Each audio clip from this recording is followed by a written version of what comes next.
Buenos días, estimado público. Mi nombre es Víctor Agustín Calderón Solano. Soy el fundador del Senado de la Primera Filosofía. Asimismo, soy elector de la Corte Suprema del Senado de la Primera Filosofía. En esta videoconferencia se narrará y seleccionará acerca del acta de la sesión extraordinaria del año 2026. Esta acta corresponde a la número 1. A continuación, se observará las operaciones que realizaron los electores de dicha Corte Suprema. La primera operación corresponde a la emisión de una fe de erratas en lo referente a las actas constituyentes del expediente 3, Iglesia 2025, que fue llevada a cabo el año pasado en las calendas de noviembre del año 2025. En la segunda operación, se sometió a subexámenes la temática del parentesco, el cual es un presupuesto concerniente al derecho de familia. Asimismo, se procederá a esclarecer si dicho parentesco se mantiene incólume, es decir, igual en el ser humano, tanto en animación como en post-mortem. En la tercera operación se promulgará y sancionará un Senado consulto sobre dicha temática. Bueno, anteriormente fue que se promulgó. Esto se llevó a cabo el día de ayer en las calendas de marzo del año 2026. En la cuarta operación se emitió una opinión jurídica acerca del ius sanguinis únicamente en animación, es decir, cuando la persona está viva. Más adelante, conforme se estudiará los presupuestos filosóficos y jurídicos, se verá más en claro lo que es animación y post-morte.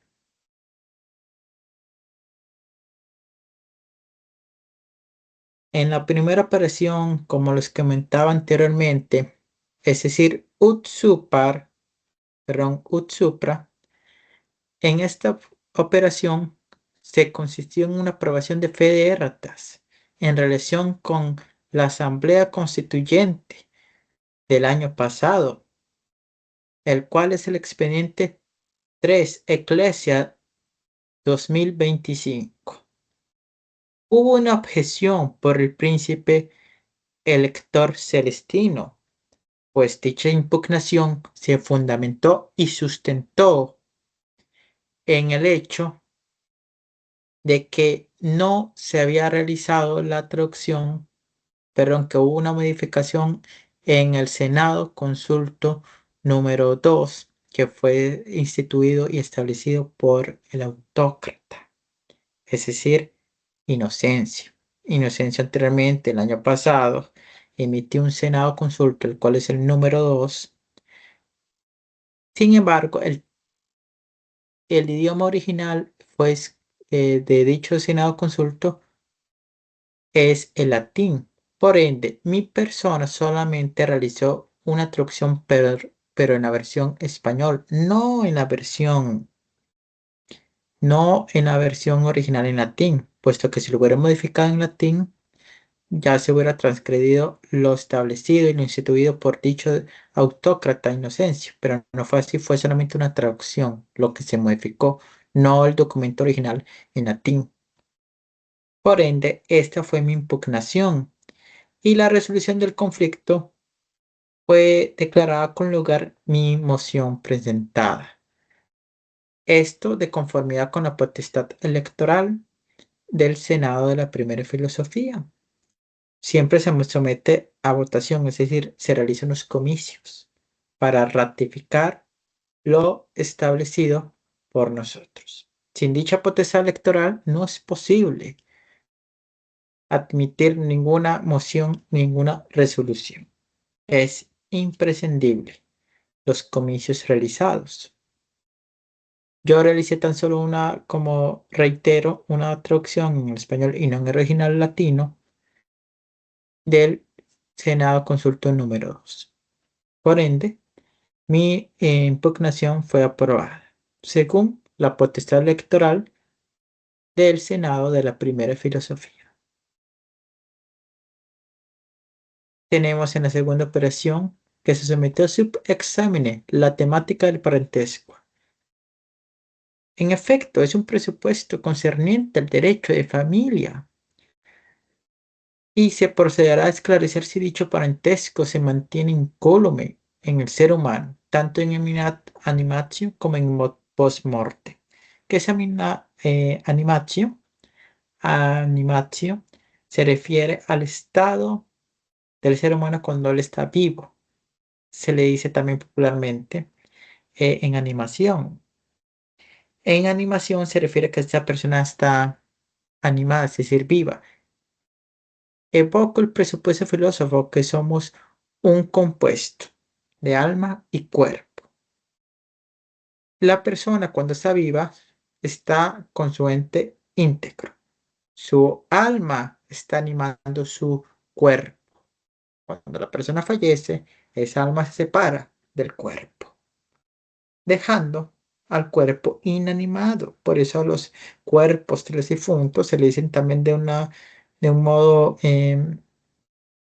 recatado y a la vez es un eufemismo, se le dice inanimado. Cuando la persona fallece, en lugar de decir que murió, se le dice que esa persona quedó inanimada. Eso correspondería al estado post-mortem, después de la muerte. Animatio, en animación, hasta cuando está vivo. Este fue el eje central de la sesión extraordinaria. Si dicho parentesco permanece tanto en ambos modos de ser, son modos de ser tanto en animatio como en post-mortem. En animatio tenemos claramente eh, al ser humano vivo. En post-mortem, cuando ya falleció. Mi persona instauró este debate, otorgando mi propia significación en relación con el término parentesco. Según mis propios términos, la palabra parentesco procede del latín pares, lo cual invoca a los padres que engendra, pues es lo que conlleva un lazo que concierne a la consanguinidad. Empero el parentesco se genera también por el ius conovi, el ius conovi, el ius conubi, conubi es el derecho de matrimonio, a tenor de los principios del derecho romano, tanto en adopción o por afinidad. Este último implica un orden cívico. Esto está basado en el empirismo. Vamos a escudriñar bien los presupuestos del derecho romano.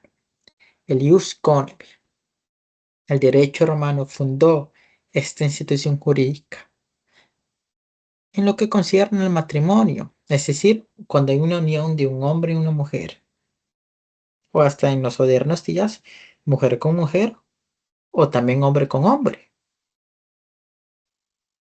El ius conubi tiene la finalidad de reconocer jurídicamente la unión entre dos personas.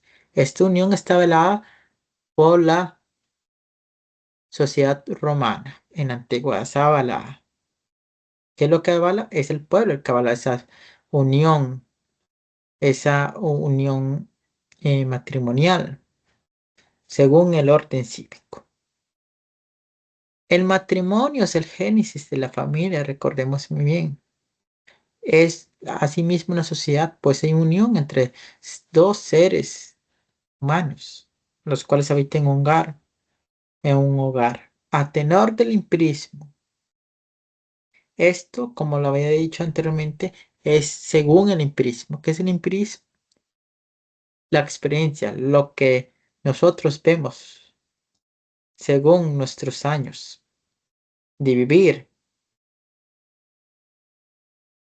Además, el Derecho es el que rige, el que estudia y regula las regulaciones antropológicas. Por eso vivimos en una civilización.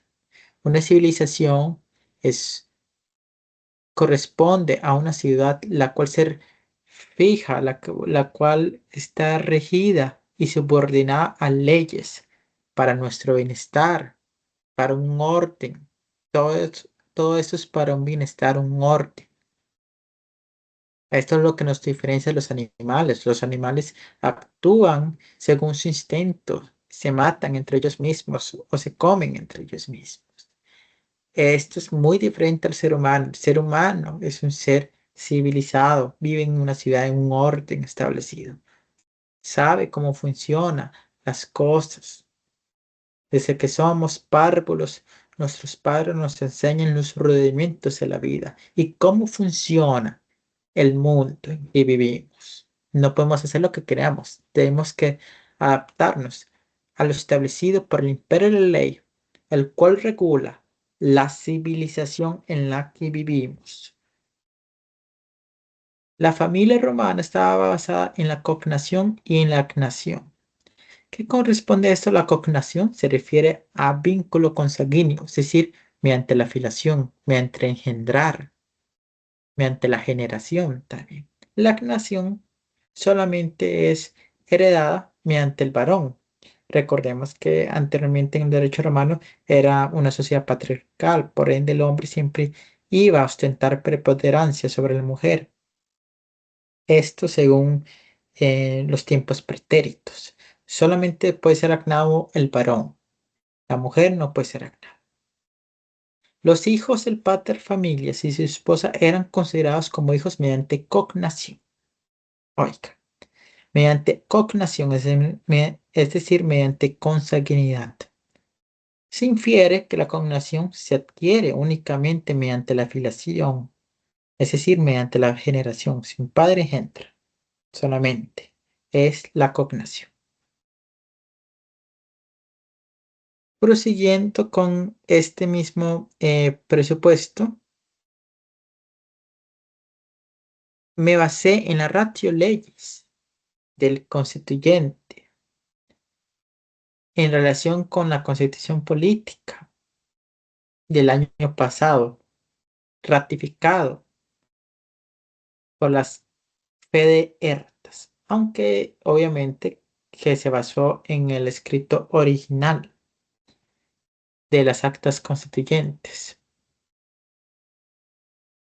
Y me basé asimismo, perdón, me basé en únicamente en la ratio legis para instaurar, solamente lo instauré, no lo completé. Más adelante vamos a ver las mociones de los demás príncipes electores. La ratio legis, es decir, en lo que plasmó el constituyente. Aquí tengo, de hecho, las actas de los constituyentes, de lo establecido de la Carta Magna de la Especie Humana. De conformidad con dichas actas, otorgó una resolución, la cual implica la existencia de intervalos magnus y parvus en el ius sanguinis. Existe claramente en el ius sanguinis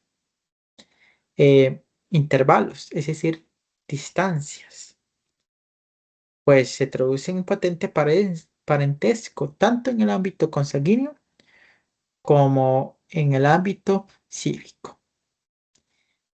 Verbigracia, el hijo de sangre corresponde al parentesco por consanguinidad. Por el contrario, un hijo adoptado y un tío político atañen el parentesco por el orden cívico. A pesar que ese hijo adoptado no fue generado por esta persona, ese parentesco es válido según nuestro orden cívico. El orden cívico es el orden de conformidad con la civilización, a tenor de la civilización. Asimismo, ambas clases de parentesco son equivalentes, según dicho orden cívico. Esto claramente está basado en el empirismo. El empirismo es esencial. Conforme los antiguos romanos vieron cómo estaban constituidos la vida humana, dieron origen a esa eh, civilización y a ese orden cívico. Ambas clases son vistas hoy en día y permanecen incólumes. Prácticamente, como siempre lo he dicho, Costa Rica pertenece a los derechos romanistas. Por ende, nuestro derecho está basado prácticamente en lo establecido y constituido por los antiguos romanos, en gran parte, no en todo, obviamente. Obviamente que hay muchos cambios, pero por ser de origen romanista, se inspira mucho en esto. Ciertamente la consanguinidad está avalada por dicho orden cívico, debido al empirismo, como lo había dicho anteriormente. Continuando con este teorema jurídico, se estableció, más bien dicho, se estableció la interrogante acerca si dichos intervalos permanecen en el mundo de la metafísica, es decir, cuando la persona queda inanimada, si permanece ese dicho parentesco cuando la persona está en post-mortem, cuando está inanimada. Y construir la siguiente interrogante. ¿Las almas y los difuntos poseen parentesco únicamente por afinidad en el mundo de la metafísica? Pues hay aquí un vacío jurídico en relación con dicha temática en el derecho escrito del Senado. El Senado, la primera filosofía, no tiene ninguna ley,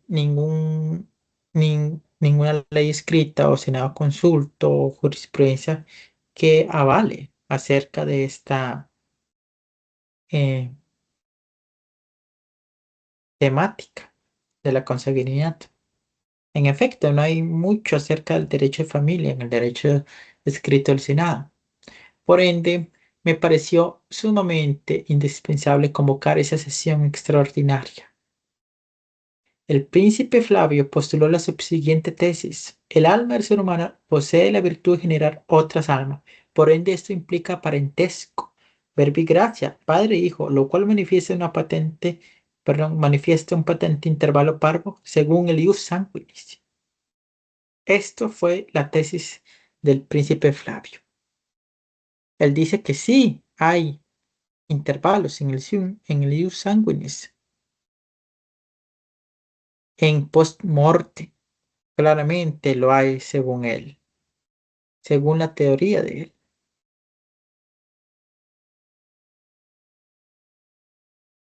Asimismo, el príncipe Celestino, ay, perdón, ahí Celestino, porque fue el que replicó. Claramente está establecido esto en actas de la sesión extraordinaria. Los invito a leer las actas de esta sesión extraordinaria.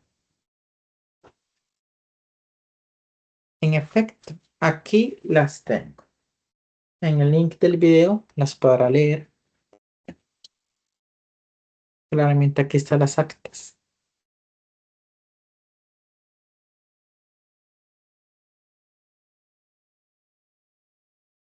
El príncipe Celestino replicó lo siguiente. Sed contra, es decir, contra esto. El mundo de la metafísica no tiene intervalos. Artículo 1, sección 2 de la Carta Magna de las Luces o de los Colores. Por consiguiente, en post-morte el ser humano no posee parentesco alguno, pues afirmar que hay parentesco se equivalente a deducir la existencia de intervalos en el mundo de la metafísica, lo cual provocaría una transgresión al citado precepto constitucional. Ciertamente en el mundo de la metafísica, al no existir intervalo alguno, se genera la instancia. Claramente aquí lo estableció el constituyente, en este caso fueron los autócratas de las dinastías de las edades y los magistrados supremos de la naturaleza y del mundo de la metafísica establecieron que el mundo de la metafísica no hay intervalos, no lo hay, no hay intervalos, no hay distancias alguna, hay instancias. Él se basa en el siguiente presupuesto. Según Aristóteles, solo el entendimiento proviene de fuera. Contra esto replica em, la premisa aristotélica. Produzcan las aguas reptiles vivientes. Libro del Génesis 1 al 20. Perdón, 1:20. Por lo tanto, también las almas de los animales que son engendrados a partir del semen son producidos a partir del, del instrumento, perdón, a partir de la virtud que hay en él, así como puede decirse indistintamente que algo es movido por el instrumento o que lo es por el agente principal, así también puede decirse indistintamente que el alma del engendrado es causada por el alma del que engendra, o que lo que es por una virtud derivada de esta misma que se encuentra en la sustancia seminal, por lo cual el semen del varón es el instrumento entre la naturaleza y el mundo de la metafísica. Por lo tanto, según los siglos, el semen de Adán engendró el alma de Set, el semen de Set engendró el alma de Enos, el semen de Enos engendró el alma de Cainán, el semen de Cainán engendró el alma de Malaleel, el semen de Malaleel engendró el alma de Jared, el semen de Jared engendró el alma de Enoch. Se basa en un artículo que mi persona anteriormente había escrito llamado Debates acerca de la virtud seminal de los varones según la primera filosofía o el semen del varón, el instrumento entre la naturaleza y el mundo de la metafísica.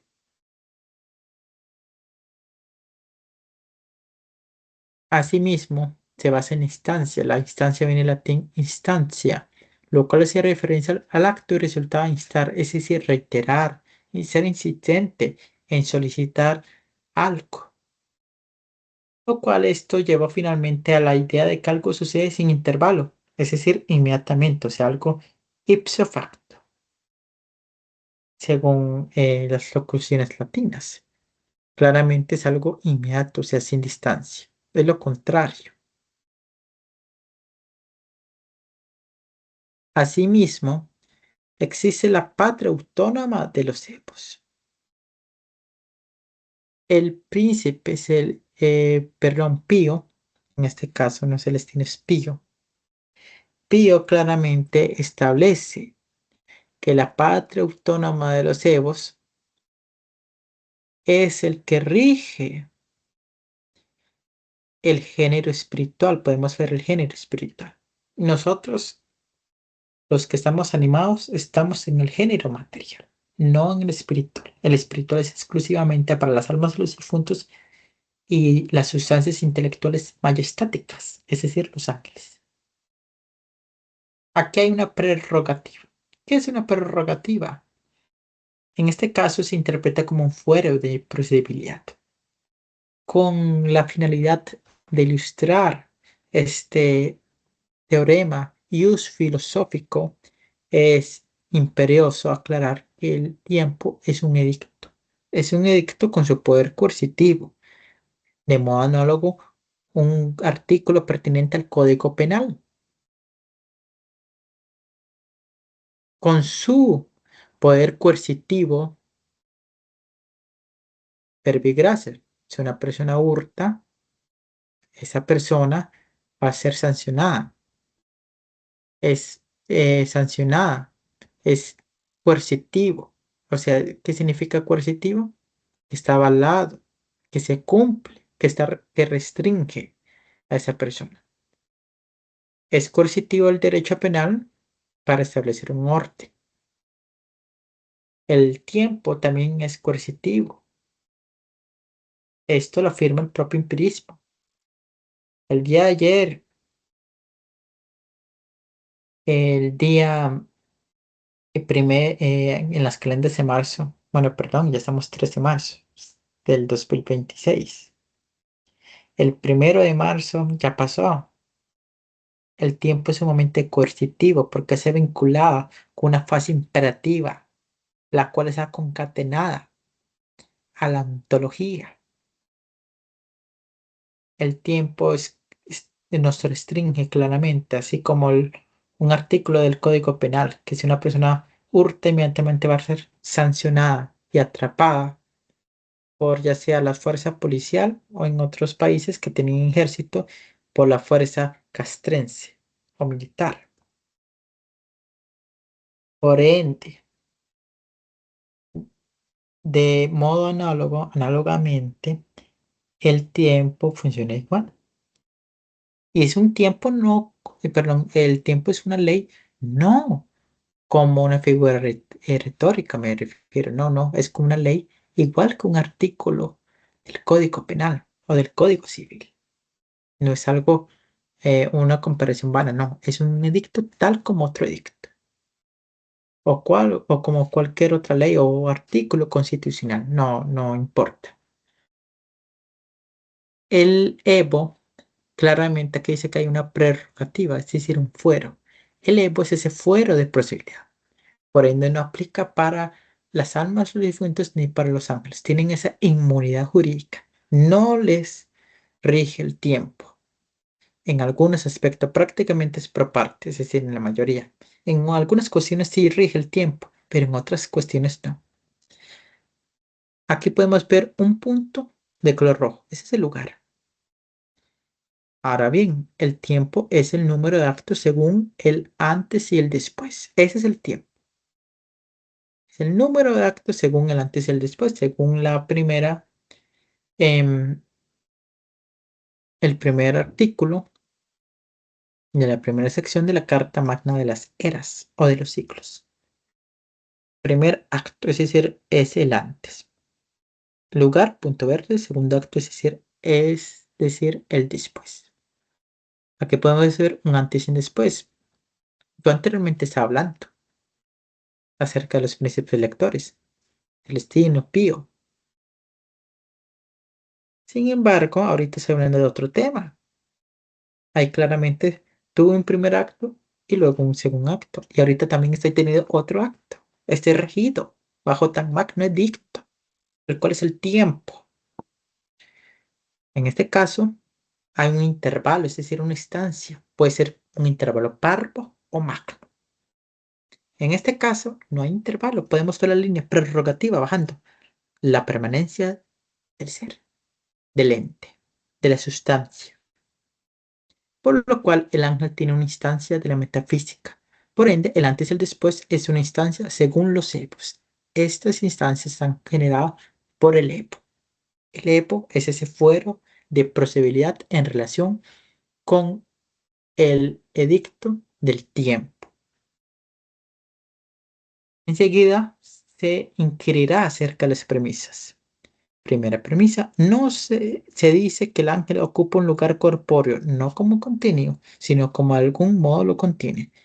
En otras palabras, él no se ha regido bajo un lugar como nosotros, por un lugar, no. Él está claramente, no es como un contenido.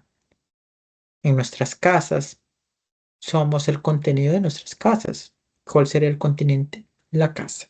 Y el contenido, nosotros. En este caso, el ángel no, nunca va a estar regido bajo un eh, contenido. No. ¿Por qué? Porque él está de algún modo contenido, pero no como contenido, no como nosotros, de una manera excepcional e inefable. En toda mutación hay un antes y un después, pero el antes y el después del movimiento se enumeran por razón del movimiento.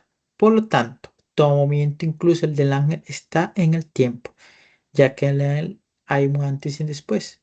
Contra esto, o sea, que se refuta. El ángel tiene un acto según los epos. Aquí podemos ver que tiene actos, pero según los epos. Conclusiones. Basadas estas premisas se derivan las siguientes conclusiones. El ángel no tiene un intervalo de la física. No, no lo tiene. El ángel no tiene un intervalo de tiempo. Tampoco. Los epos determinan los actos y lugares en el género espiritual. Por eso es la patria autónoma de los epos, porque es el epo el que rige el género espiritual. En el mundo material es el tiempo y en el mundo espiritual son los epos. Y el Evo ostenta preponderancia y prestancia sobre el tiempo. El ego es superior que el tiempo. El tiempo es muy ínfimo si lo comparamos con los egos. El ego siempre estará de manera ostentosa y de manera preponderante sobre el tiempo. Lo aplasta. El ego mata. En efecto, el, el poder coercitivo del tiempo es político. Sin embargo, el poder coercitivo de los egos es de carácter marcial, es decir, castrense. En otras palabras, es militar. Prosiguiendo con este presupuesto, con esta misma moción, disculpen, en otro orden de ideas, al no existir parentesco alguno en el género espiritual, el ser humano en post-mortem gira en órbita según el orden de los ángeles en lo concerniente a su carencia de parentesco. Ciertamente, en los seres de la misma especie no es posible hallar un primero y un segundo. Esto lo dijo claramente Aristóteles en su tercer libro de la Metafísica. Pero en los ángeles, incluso en los del mismo orden, están los primeros, los de en medio y los últimos, como dice Dionisio en el capítulo 10, sobre la jerarquía celestial. Por lo tanto, los ángeles no son de la misma especie.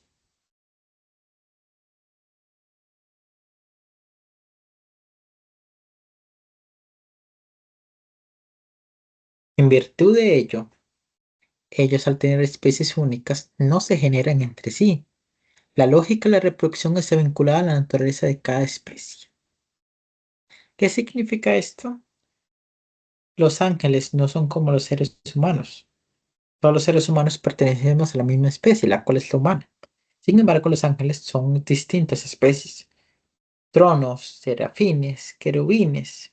Primero están los serafines, luego los querubines, luego los tronos, luego las dominaciones, luego las virtudes, luego las potestades, principados, arcángeles y ángeles. Hay una estratificación, ellos no son de la misma especie. Aún dentro del mismo coro angelical, verbigracia, los tronos, son diferentes especies de tronos. Por ende, no pueden generarse porque la lógica de la reproducción está vinculada a la naturaleza de cada especie. Esto claramente em, lo estableció ya Aristóteles. Si hay la misma especie, no es posible hallar un primero o un segundo,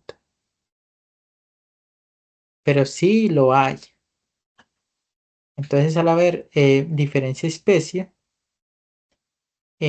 diferente especie, claramente no, ellos no pueden reproducirse por dicha lógica. Eso es como pretender que un hipopótamo pueda engendrar de un caballo o de una vaca o de una serpiente. Un hipopótamo y una serpiente no pueden procrear hijos, jamás.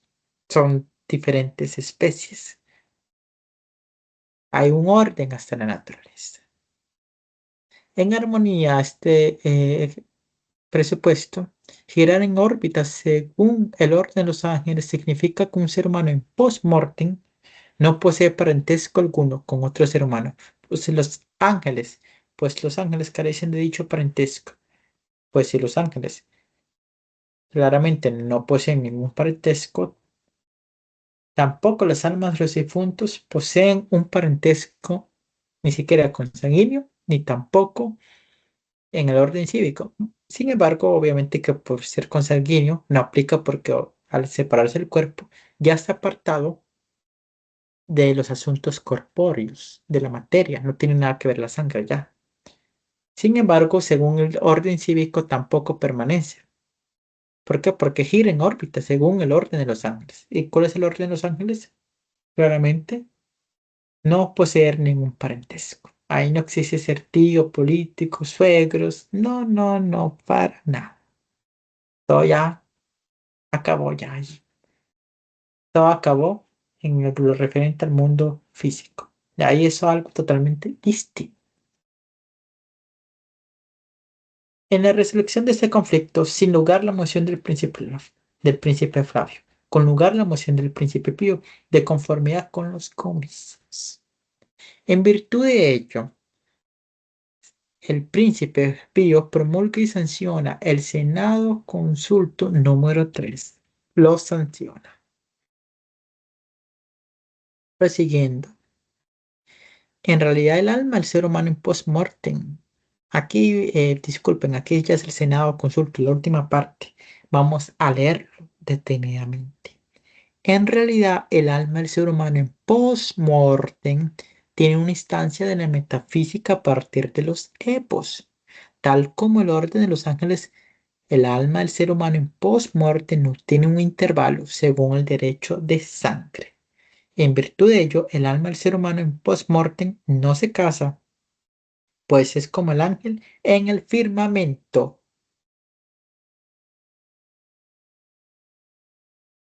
La última operación consistió en emitir una opinión de sesión extraordinaria.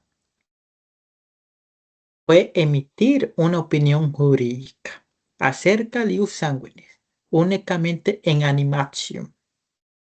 Por consiguiente, mi persona formuló el subsecuente teorema ius filosófico.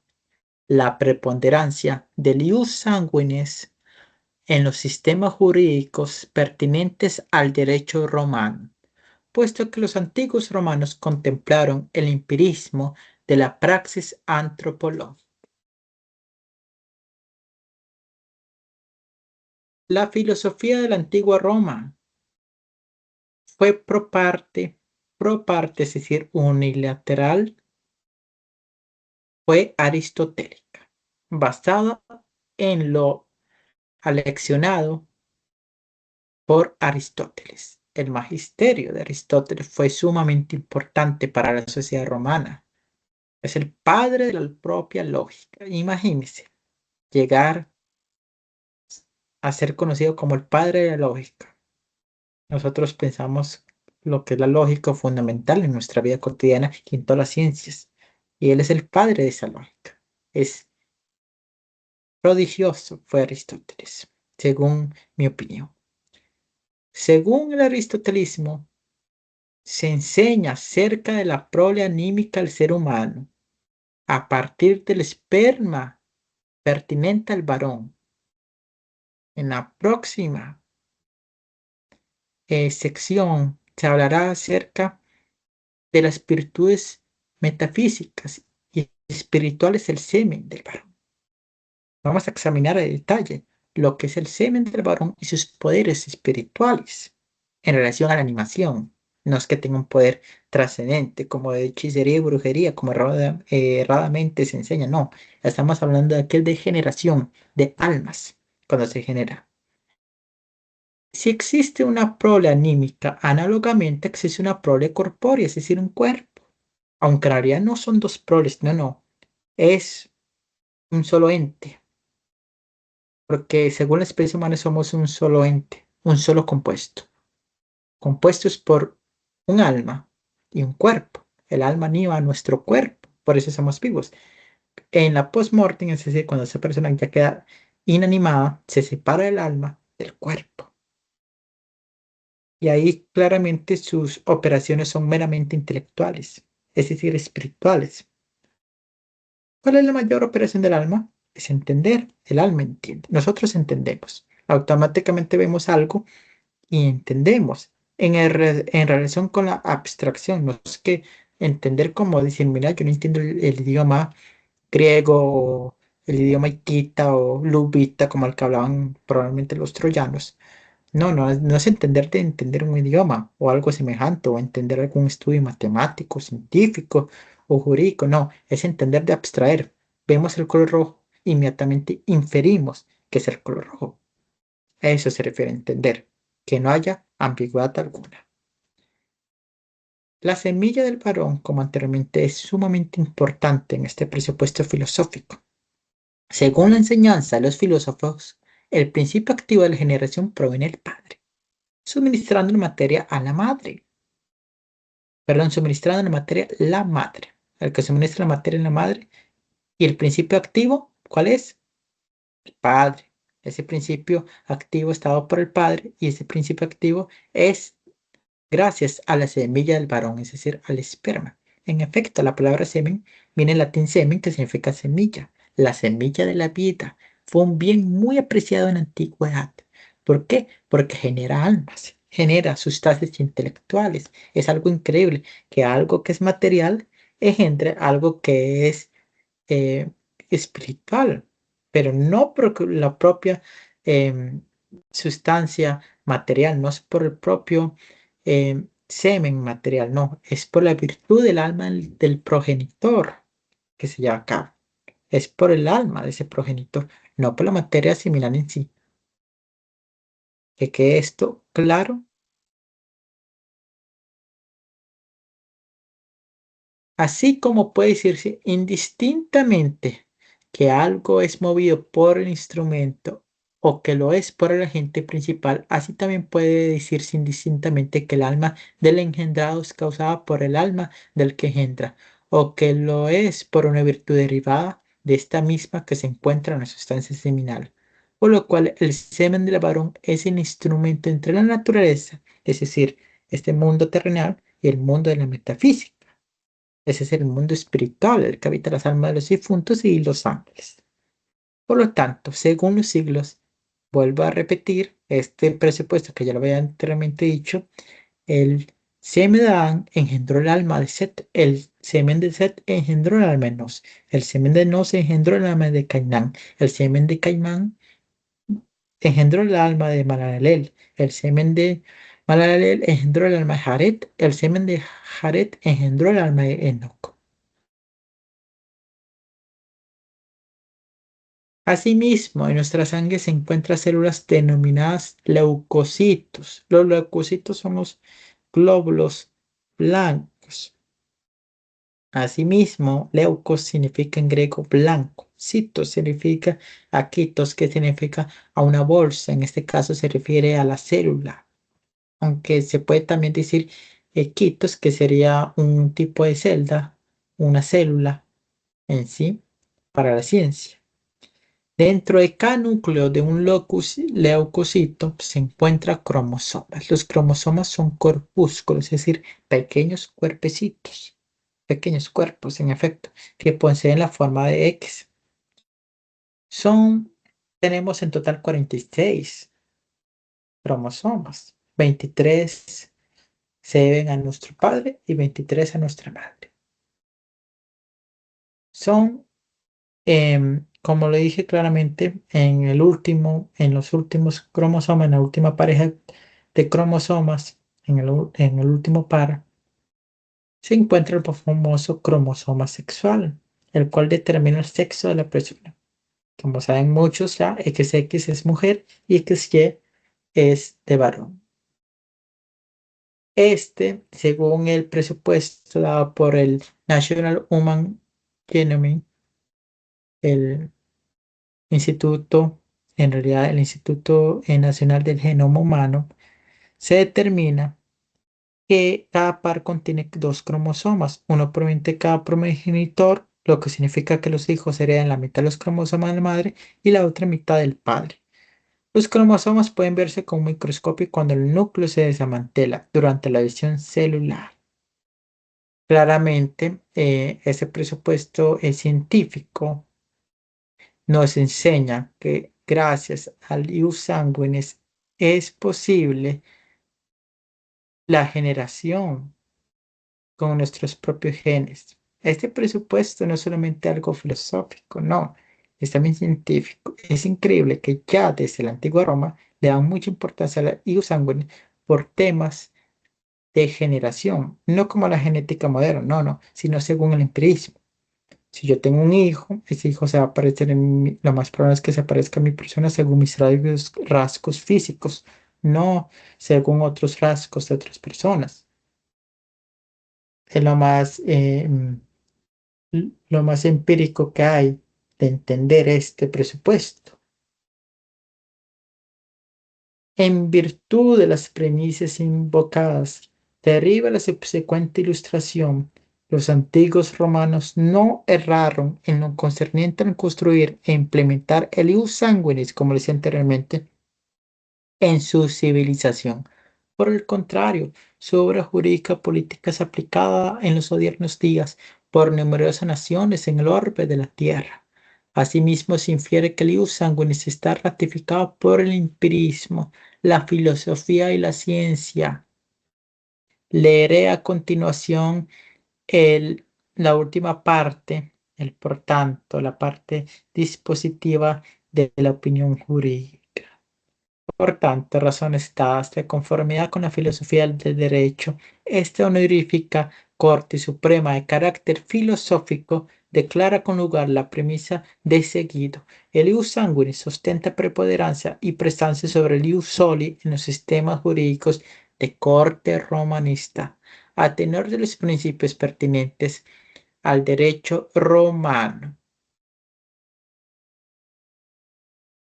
Por ende, claramente lo establecido por esta opinión jurídica, el ius sanguinis siempre va a ser encima del ius soli, según lo que plantea esta Corte Suprema de carácter filosófico. ¿Qué quiere decir esto? Esto está claramente certificado, como lo decía, por el propio empirismo, filosofía y la ciencia. El ius sanguinis es lo más apto y lo más congruente al derecho romano. Esto por el mismo generación y por las virtudes metafísicas y espirituales del semen, el cual es capaz de generar un alma, en lo que más encaja perfectamente. Y aquí no queremos provocar detrimento jamás al ius soli, no, el ius soli es un elemento de hecho eh, pertinente al Estado moderno, porque el que nazca en ese territorio es el que obtiene la nacionalidad. El ius sanguinis es más trascendental porque es a partir de los orígenes. Recordemos que el alma se forma junto con el cuerpo. Según el primer artículo de la segunda sección de la Carta Magna de la especie humana, se crean de manera simultánea. Los antiguos romanos fueron genios, ingenieros jurídicos. En lo que concierne a instituir y al crear esta institución romana acerca del ius sanguinis. Es sorprendente que hoy en día numerosas naciones en el orbe de la Tierra lo aplican. Asimismo, se infiere claramente una preponderancia acerca de dicho sistema jurídico. Muchas gracias por esta eh, sesión a todos ustedes. Los invito a leer las actas. Aquí las tengo. Las actas de la sesión extraordinarias del año 2026. Aquí se puede leer todo el argumento del legislador acerca de la fe de derrotas que se realizó y también acerca del ius sanguinis y el ius soli, acerca del Senado consulto y la opinión jurídica. Esta acta está un poco larga. Son en total 33 páginas.